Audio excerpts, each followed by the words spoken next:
Let's talk while we make this Japanese cabbage roll. So do you guys ever wonder what would happen if the government actually provides everything for the citizens to live? Well, this actually happened in a small island nation called the Republic of Nauru. Nauru is a tiny country in the South Pacific Ocean, originally inhabited by Micronesian people but came under German control in 1888. Then, in 1900, this guy, a geologist named Albert Ellis, identified strange rocks on the island as phosphate of lime used for agriculture, which is super valuable, especially after the World Wars when materials and food became scarce. Soon after, a British-German operation began mining Nauru's phosphates. Then, after World War I, control shifted to Australia, Britain, and New Zealand, who continued mining. But here's the issue. The Nauru people were only getting about 5 to 10% of the profits.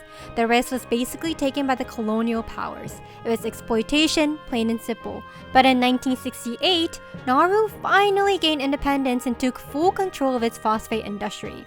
Later, they even sued Australia for failing to clean up the land and exploiting their resources, and they won $207 million in compensation. So from the 1970s to early 1980s, Nauru became one of the wealthiest countries per capita. With the population of only around 10,000 people, the government provided free housing, free healthcare, free education, even overseas, no taxes, even free domestic workers. So the people there didn't have to work at all. The mining was done by foreign labor and the money just flowed in. But over time, people forgot how to work.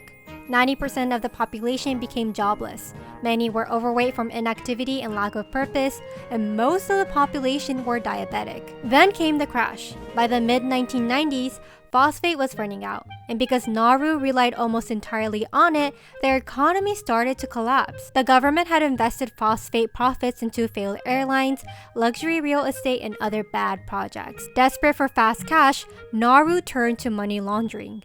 They sold anonymous banking licenses, allowing hundreds of fake shell banks to launder money for criminals, especially from Russia. It became one of the world's most notorious money laundering hubs. But that didn't last either. The mining had also devastated 80% of Nauru's land, leaving it uninhabitable and jagged, making agriculture and tourism nearly impossible. And because so many citizens had become disconnected from work, they forgot how to work to rebuild the economy. Eventually, Nauru went bankrupt. Today, the country is heavily dependent on foreign aid, especially from Australia, and gets by with small-scale industries like fishing and hosting Australia's offshore asylum processing center. It's a sad but powerful story. But what do you guys think? Thank you guys for watching. Love you guys and see you guys soon. Bye-bye.